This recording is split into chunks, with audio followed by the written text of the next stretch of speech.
On the special evening I had prepared for a first-class celebration dinner, I was sitting alone at the bar, holding a champagne glass.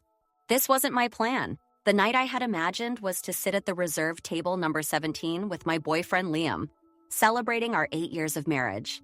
I had organized every detail myself. Even the angle of the table had been chosen so we could get the best view of the pool lights. But that night, table number 17 was taken by someone else. As I watched their table from a distance, my fingers unconsciously rubbed the delicate stem of the glass. The sharp taste of the champagne left a bitter mark on my tongue. In that moment, Liam's hand reached out to a woman's wrist I didn't recognize, and a cold shock washed over me. He was putting my bracelet on the wrist of a woman I couldn't even identify. My grandmother's bracelet, the sacred heirloom passed down through 3 generations with the mark of every sacrifice in every stone. My head started to spin. I thought I might still be imagining things. But no, that white gold bracelet with its sparkling stones was now wrapped around Emily's delicate wrist. Emily. I would learn her name soon enough. For now, all I could see was her perfectly made-up face, smooth blonde hair, and the smile that was supposed to belong to Liam. Jonas, who was working just behind the bar, quietly approached and refilled my champagne. I had ordered the champagne Liam and I were supposed to celebrate that night. In honor of 8 years, all the pain, sacrifices, and dreams we built. But now, that glass represented the beginning of a bitter farewell. "I'm taking a break," I said to Jonas with a fake smile, but inside, my heart was burning like flames rising in a chef's kitchen. Half an hour ago, everything had been different. I was touching up my lipstick in the mirror, fixing my hair. I had stepped away from the usual kitchen rush to prepare for a special evening. The message that came to my phone changed the course of the night. A dry, formal message from Liam. I changed the reservation. "Emily from the office will be with me. You'll manage, right? Happy anniversary. We'll make it up later." You'll manage. That was the summary of my life. Why was I surprised? Liam had been prioritizing his career above everything else for the past 2 years. Me, our dreams, and the life we built. He expected me to manage it all. But tonight, on our 8-year anniversary, he had chosen another woman over me. And in my own restaurant. Yes, the restaurant was ours, officially. But every brick, every plate, every recipe had my sweat and tears in it. We had built this restaurant, which we named Harvest Hill, together. But it was me who made it thrive. He was only using the name from time to time, like a face for advertising. And now, right in front of me, he was stealing my work, my past, and my heart. I put my phone in my pocket and signaled the matron. "Don't cancel the reservation," I said. "Keep a table for them, but for me, champagne at the bar." Now, I was sitting there on that bar stool, alone, and waiting. I had taken the first blow. But in this story, I wasn't the only victim. I noticed the man sitting at the end of the bar. Daniel. With his sharp features, empty glass, and cold stare fixed on Liam's table, I immediately sensed that he too had experienced the same betrayal. And at that moment, something became clear. Tonight, I had to protect not only my heart, but my legacy. My grandmother's bracelet, my family's honor, my future. I stood up quietly. I fixed the hem of my dress. A plan was starting to form in my mind. In a chef's kitchen, timing is everything. If you serve a dish too early, it's raw. If you serve it too late, it burns. Betrayal had to have the perfect timing too. And I was going to get that timing just right. That brief moment when I locked eyes with Daniel at the end of the bar was a sharp, knife-like decision point. With the silent understanding in our eyes, we were like 2 strangers. Both betrayed, both called to the same battle. We didn't know each other's story, but there were no words needed to recognize the pain. Daniel slowly nodded his head, then turned his gaze back to the table where Liam and Emily were sitting. I leaned slightly towards Jonas without turning around. "Jonas," I said, lowering my voice, "make sure security is ready. I'll need their help soon." Jonas nodded with professional seriousness. "Got it, Clara." Now I had to use time wisely. If I acted out of anger tonight, everything could fall apart. I had to transform the fire of revenge rising inside me into a calm strategy. The composure I had developed over years in the kitchen taught me that betrayal, too, should be handled like a culinary art. Preparation, timing, and presentation. I pulled my phone out of my bag and quickly began scrolling through social media. Finding Emily's last name was easy, Emily Schreiber. She was a young consultant working at Liam's campaign office. Her profile was full of official smiling photos. But even more interesting was her relationship status. Married. I immediately found her husband's name, Daniel Schreiber. A flash of realization hit me. The bracelet on Emily's wrist wasn't just a symbol of my past. This hypocrisy wasn't just done to me, it was done to Daniel too. I put my phone down on the table and took a deep breath. This wasn't just a matter of the heart anymore. This was a betrayal that disregarded two lives at once. And we weren't going to close this night without taking back what was ours.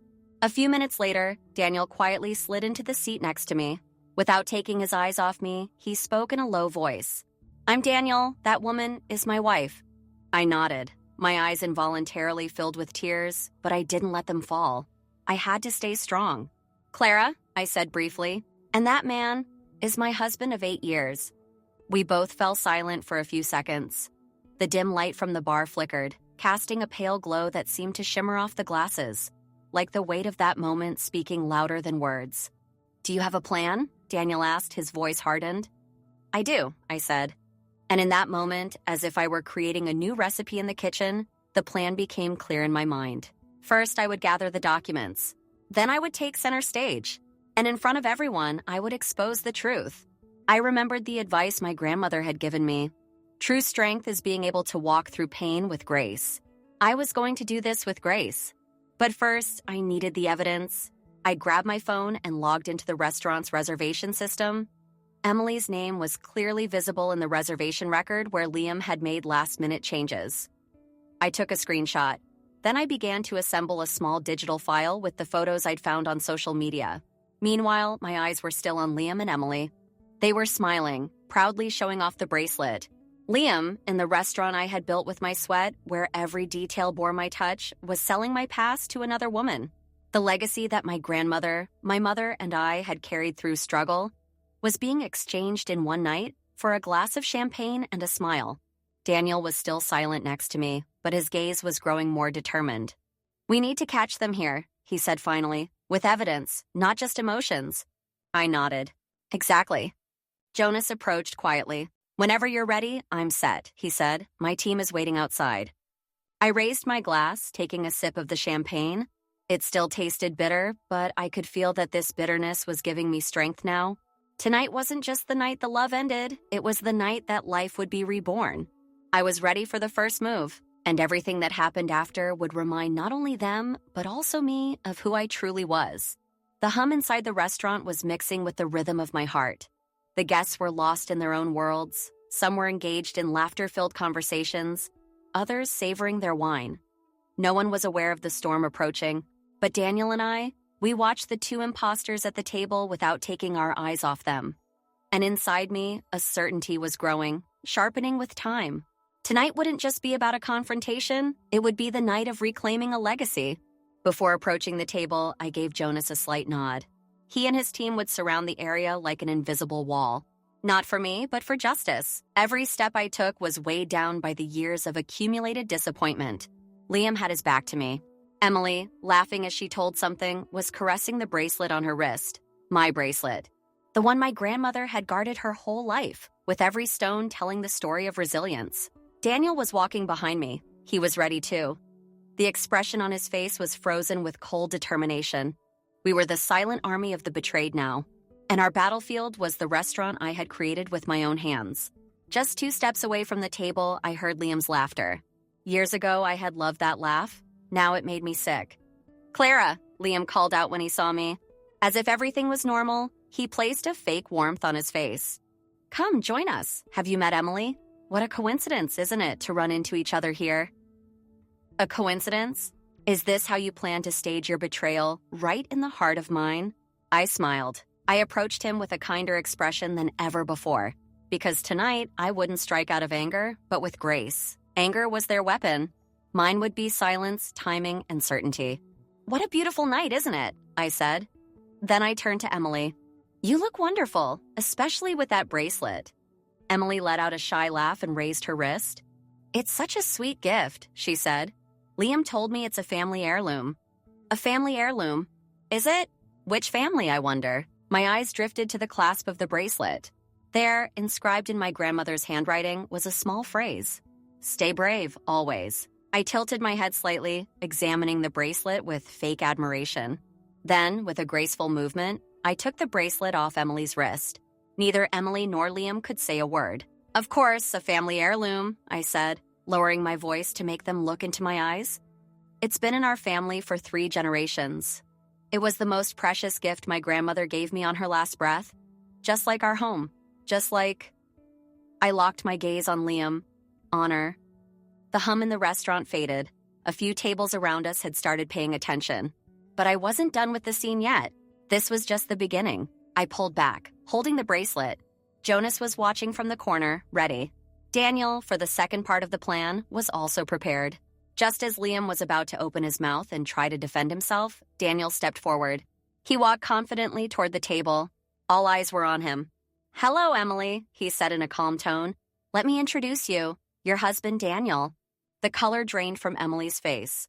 Her hands trembled as she dropped her glass. Liam shifted uncomfortably. The look of fear on his face for the first time revealed his true feelings. This is a misunderstanding," Liam stammered. "We were just talking about something for the campaign." Daniel slightly nodded. "The cost of the conversation seems to have been quite high," he said, raising his phone. "Especially with the $60,000 donation made from the company accounts." Emily let out a small scream. A hum rose in the restaurant. People were now looking without shame. Phones were discreetly being pointed at us, recording. The theater of betrayal had become the stage for the entire hall. Jonas took a step closer and whispered silently, "The police are on standby. If you want, we can call them." I nodded with my head. We could not be stopped now. The truth had surfaced. And Liam and Emily were left in the midst of this disgrace, completely alone. In that moment, I felt with all my heart. The things I had lost had hurt, yes, but in comparison to what I had lost, what I had truly gained was far greater. My belief in myself, my loyalty to my family's legacy, and a power that no one could ever define for me. This wasn't just a bracelet. This was a woman's story. And I was starting to rewrite that story. Emily's downfall filled the air, almost like a physical weight. She lowered her head, nervously crumpling her napkin between her fingers. Liam, on the other hand, was still trying to compose himself, desperately holding on to the fake calm that political campaigns had taught him to wear, but the fear in his eyes betrayed everything. This night was over for him, and for the first time in my life, instead of mourning what I had lost, I felt how those losses had set me free. Jonas gave a slight nod from the corner. The security guards had surrounded the area like an invisible wall. The restaurant's patrons were whispering without even reaching for their plates, some secretly recording with their phones. They couldn't escape the documentation of their betrayal. Now the stars of this story were, in their full vulnerability, them. As for me, I was simply making the final service. "Don't forget to pay," I said sweetly as I fastened the bracelet to my wrist. Tonight, not just the food, but the truths are on the menu. Daniel stood beside me, watching them with unwavering determination. In his hand were the documents proving the donations made from Emily's company accounts to Liam's campaign. And in my pocket, the recording of the phone call I had with my lawyer just moments ago.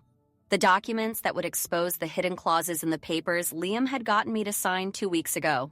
Everything was prepared, just like a perfect dinner menu. And we had reached the dessert course. Emily, struggling, tried to stand up. "Daniel, I wanted to protect you," she mumbled. "Things were going badly. I wanted to help." Daniel shook his head twice. "Help?" he repeated sarcastically. "By speeding up your company's bankruptcy? By offering your lover jewelry and champagne in exchange?" Emily couldn't respond. Her downfall was complete. She clung to the chair to keep herself upright.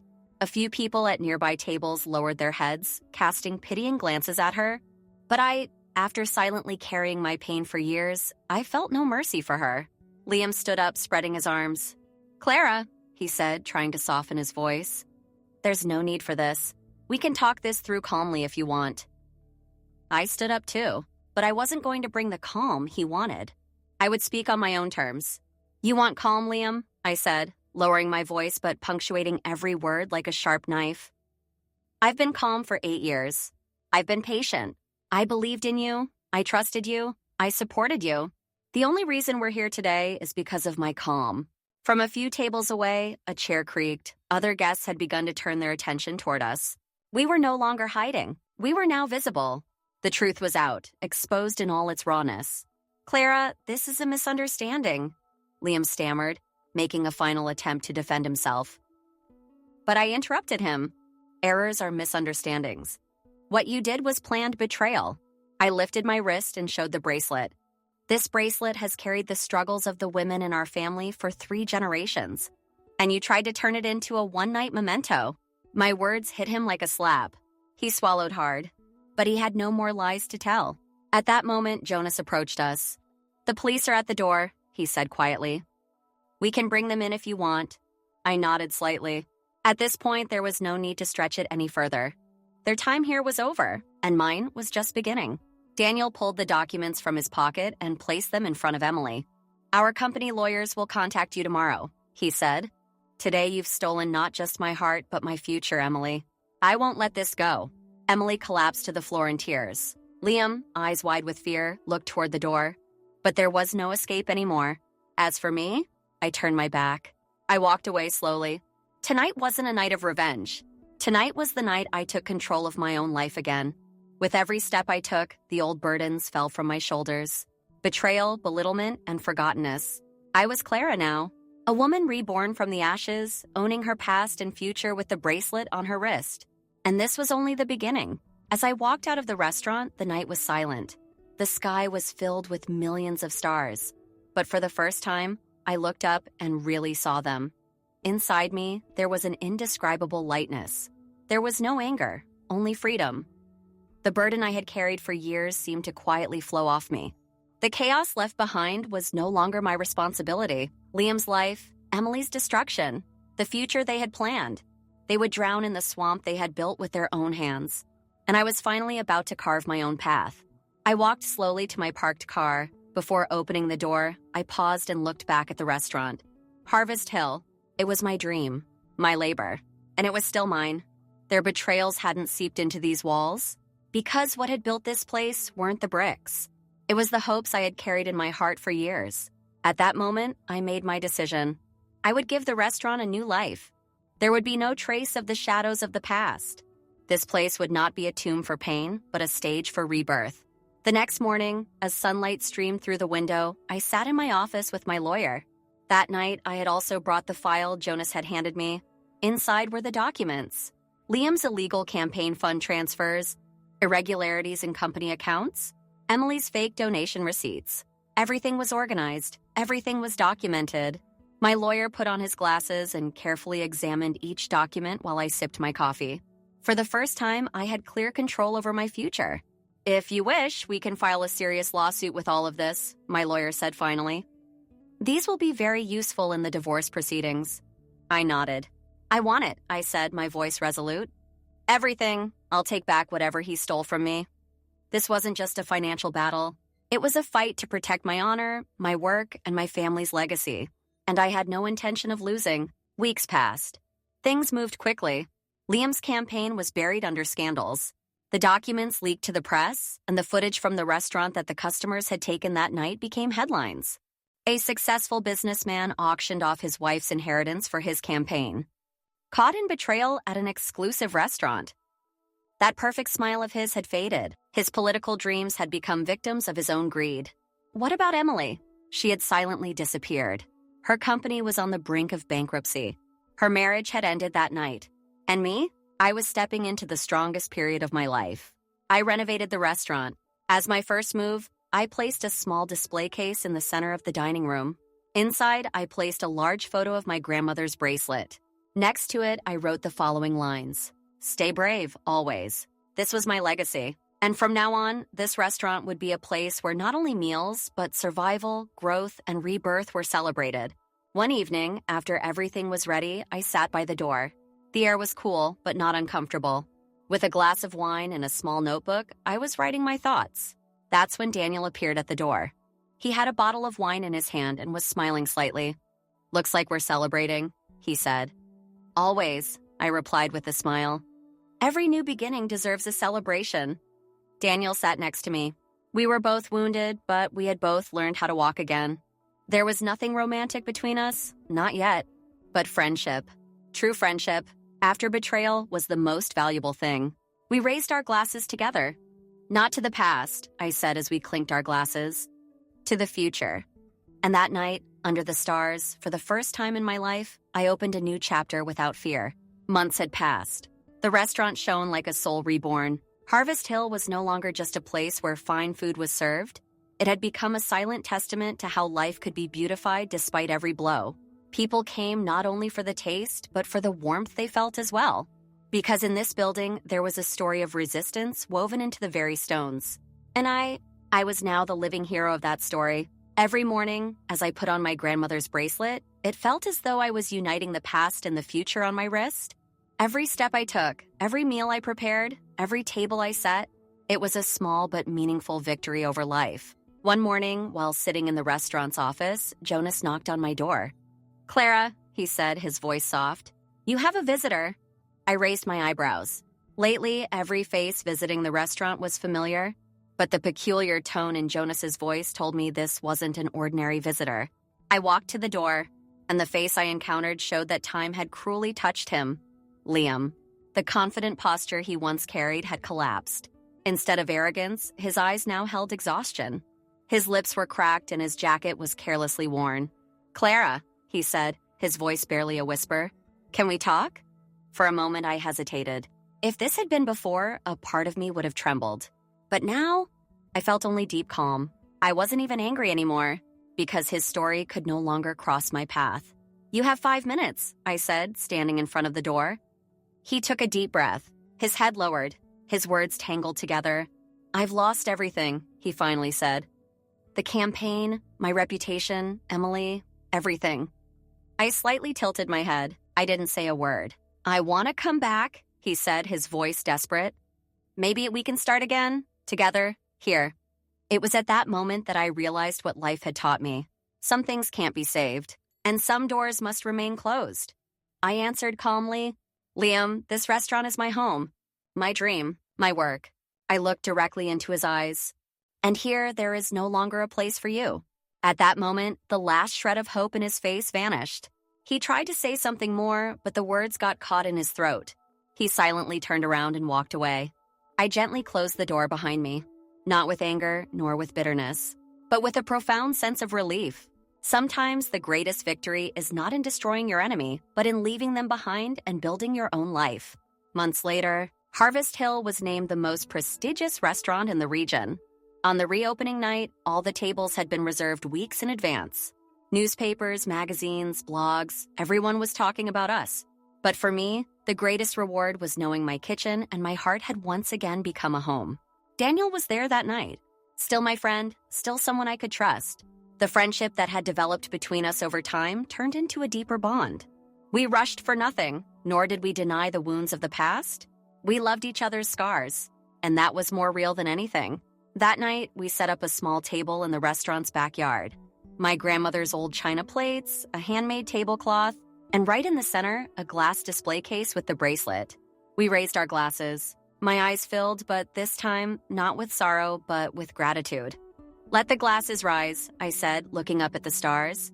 "Not for the losses, for the lessons." And that night, I understood. Sometimes life opens a new path in its darkest moments. And sometimes the greatest revenge is simply being happy.